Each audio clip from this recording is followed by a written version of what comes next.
Hello and welcome to this FPL price reveal video with me, Holly Shand.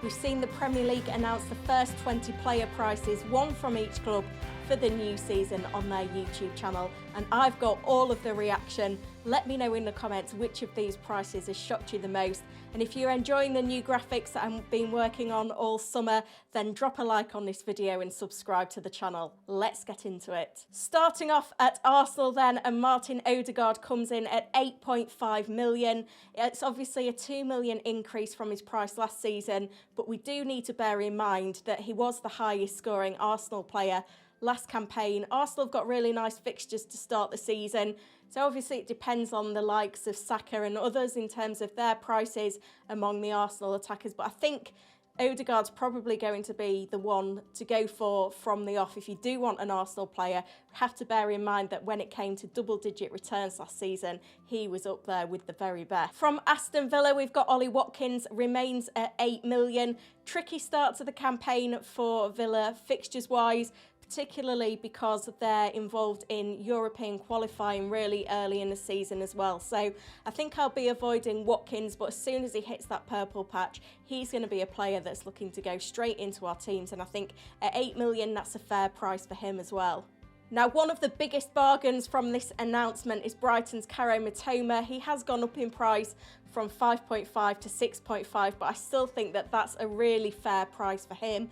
Brighton, we've got to view them as a European club now. Obviously, we don't know how that involvement in Europe is going to impact on their league performances, but we know what Mitoma's like. He's an absolute stat buster. He plays every single game. He can pop up with a goal when you least expect it, and he tends to be playing 90 minutes as well. So at 6.5 million, he's definitely one that could make my game week 1 draft. Now, a newbie to the Premier League is Bournemouth's Cliver, 5 million. It's a nice price to be able to pick up a midfielder for, maybe as a 4th or 5th midfielder for our squads.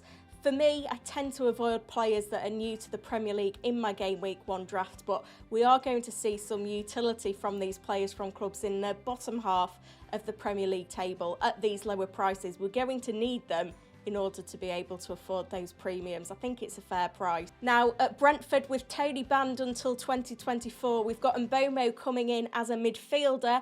He's the only price reveal that we've seen so far which has seen a change of position, a reclassification, and he could be a player that is now going to play out of position with the absence of Tony. 6.5 million. It's a tricky price point. It's one where I would have liked to have seen him slightly cheaper, but maybe if he's going to get a bigger role, he could be one to watch. One thing to note, though, is that his minutes were a little bit patchy towards the end of last season, so this is the first cross I'm giving when it comes to these price reveals, but I do like the reclassification.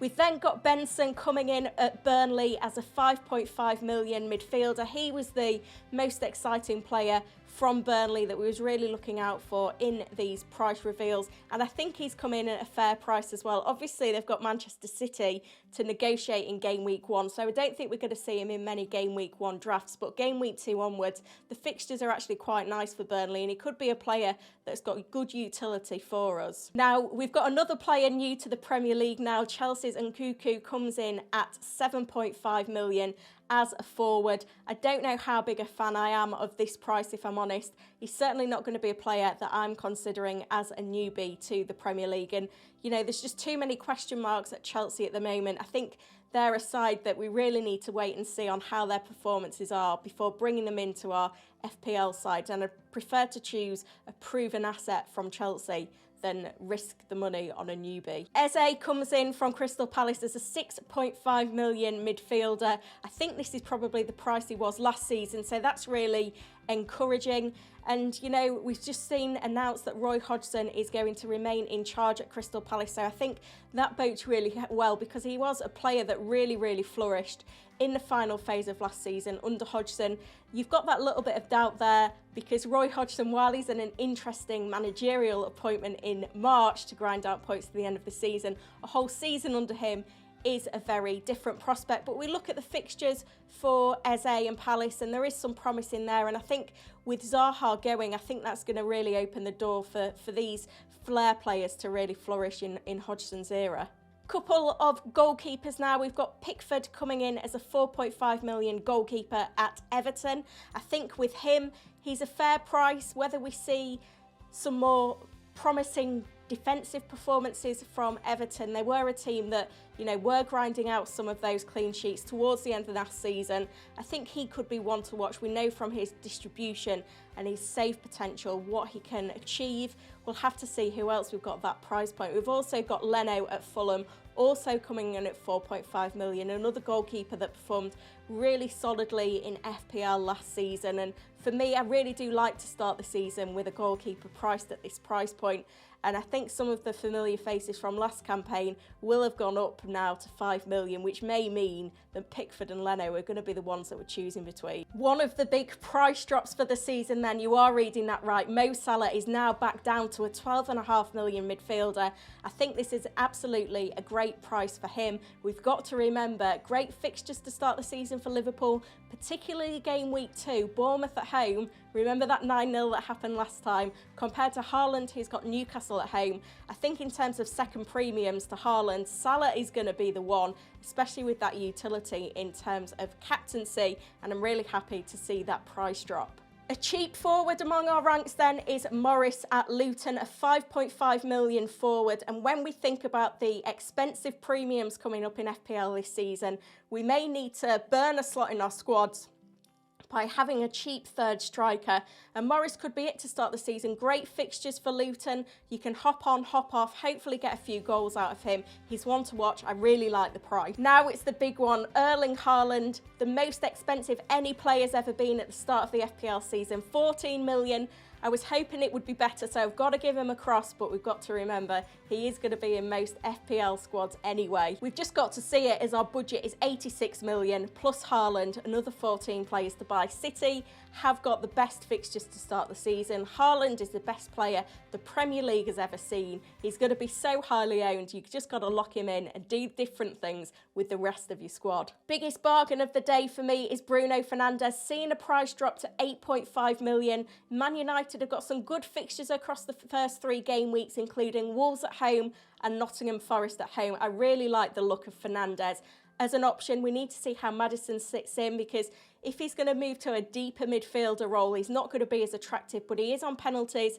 Be interesting to see how Rashford's priced as well. But I've always been a big fan of Fernandes in FPL, and I am going to be tempted to go with him for the opening 3 weeks of the season at this price point. A price I don't like is Kieran Trippier. He was last season at 5 million. He's now up to 6.5. That's a colossal hike, but we do need to bear in mind he's a player capable of an attacking return or a clean sheet in any fixture. He's fixture proof, and he gets bonus when that happens as well. Some tricky fixtures to start the season for Newcastle, so I don't think anyone's going to be going anywhere near him when he's got City in game week 2 and Liverpool game week 3.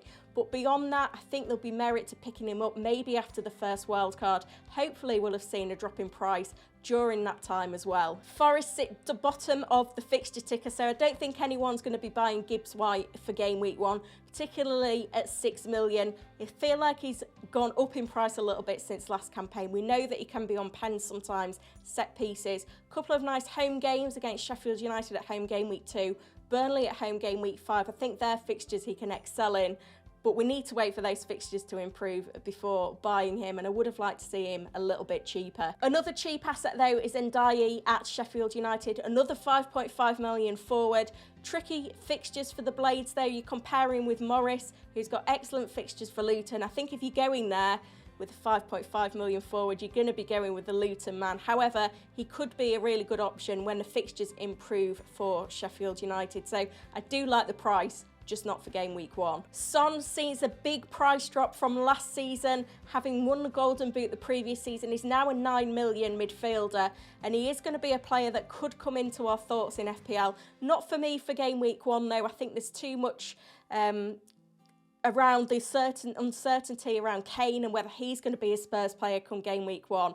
And that is obviously going to affect Son. I'd like to see how Maddison slots in as well. I think if I was going with the Spurs man for game week 1, it would be Kane if his future was certain. But, Son could be a great option later in the season. We could even look at that switch from Fernandes to Son when those fixtures turn. Another busy season in Europe for West Ham. Paqueta remains a £6 million midfielder.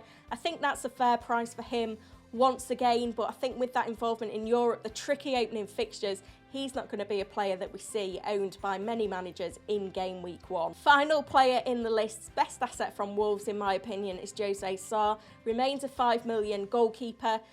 The fixtures are very mixed for Wolves, but I think with a goalkeeper it doesn't necessarily matter, especially with a keeper of his calibre when it comes to his save potential. However, I do not know at the moment whether he's going to be worth the extra 0.5 over those goalkeepers that are priced at 4.5. So he's one to look out for when we've got all of those prices. We are expecting more price drops on the Premier League channels on Tuesday and Wednesday. The game launch is imminent. That's when I'll be back with another video. Let me know in the comments though, whose price you're most shocked with. Haaland is as shocking as it gets for me. If you've enjoyed the new graphics as well, give this a like. Let's try and get it to 300 likes and subscribe to the channel. We're really close to 18k. I'll be back later in the week once FPL is live.